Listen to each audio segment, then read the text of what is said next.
Guillermo del Toro first discovered H.P. Lovecraft in his childhood. It's a moment he recalls with almost mystical intensity in an essay titled Haunted Castle's Dark Mirrors, written for the Penguin horror series, which del Toro personally curated. The director shares his memory of this first encounter with Lovecraft. One hot summer afternoon, riding in the family car, he stumbled upon a Spanish translation of The Outsider and started to read. Almost an hour later, he was still reading, mesmerized and moved by the story. He remembers closing the book and feeling transmogrified, saying, "I had become an acolyte of Lovecraft." Del Toro related keenly to the fears and personal anxieties expressed in the author's stories. Like Lovecraft, he was a bookish youth with arcane interests and an inquiring intellect who'd grown up feeling like an outcast. It was in the anguish of monsters that he found refuge, the outre worlds of horror, fantasy, and science fiction where he discovered a spiritual home. But unlike the secluded and misanthropic Lovecraft, Del Toro was curious about life and fascinated by people. He was not going to spend his creative existence quietly laboring in obscurity. In his early 20s, Del Toro would begin resolutely pursuing a career in film. He established the first makeup and special effects facility in Mexico. Through this company, he developed the resources to set up production for his first film. Cronos, released in 1993, showcased a filmmaker of already well-refined skill. Artfully reinventing the vampire movie, Cronos told a moving story of death,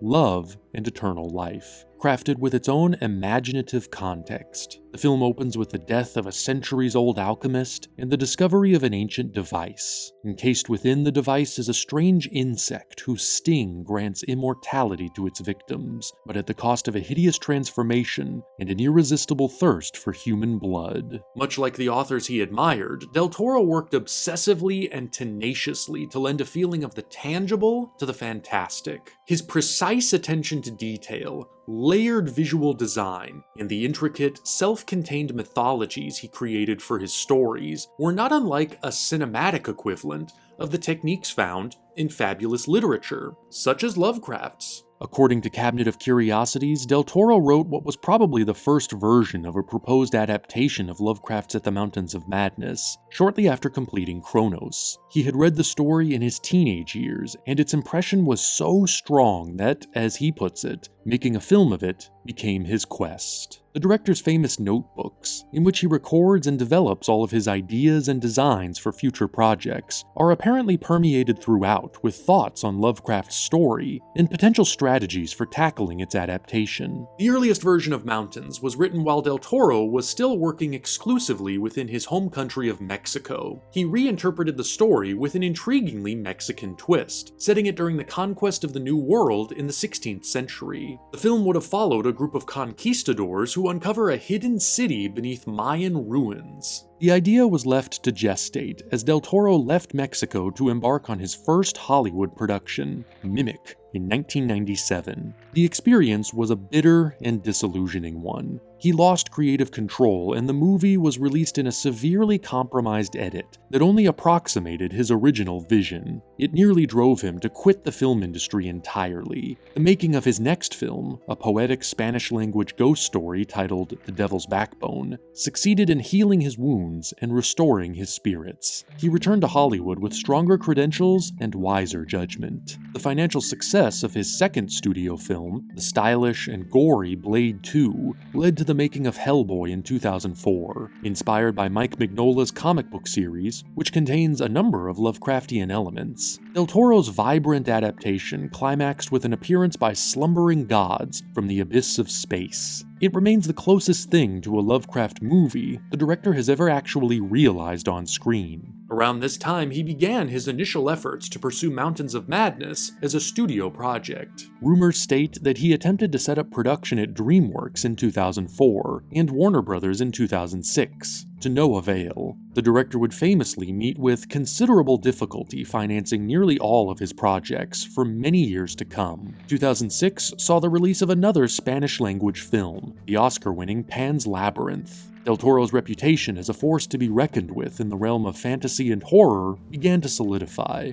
His films were attracting a loyal following, which allowed for the making of a second Hellboy in 2008, in spite of the first film's lackluster performance at the box office. By now, Del Toro had already completed multiple drafts of a more faithful Mountains adaptation with co-writer Matthew Robbins. It seems he even signed a development deal with Universal Pictures in 2007 to begin actively assembling visual design work for the film. Some of these results can be seen during the troll market scene in Hellboy 2. There's a brief appearance by something called the Lovecraftian Entity, which is allegedly a version of the director's conception for the Elder Things for his then upcoming Mountains of Madness. Plans for the film were curtailed when Del Toro was hired by Peter Jackson to adapt The Hobbit in 2008. He spent 2 years working on that project before departing in 2010, after progress became stalled in pre-production. He immediately began working to set up another movie, with Mountains of Madness on the table as a possibility. In mid-2010, the director was not hopeful about the film's chances. Its R rating, harsh tone, and large budget were making it a tough sell at studios. Another hindrance was Lovecraft's confusing copyright status, which made it difficult to compile reliable numbers that could attest to the wide extent of his readership.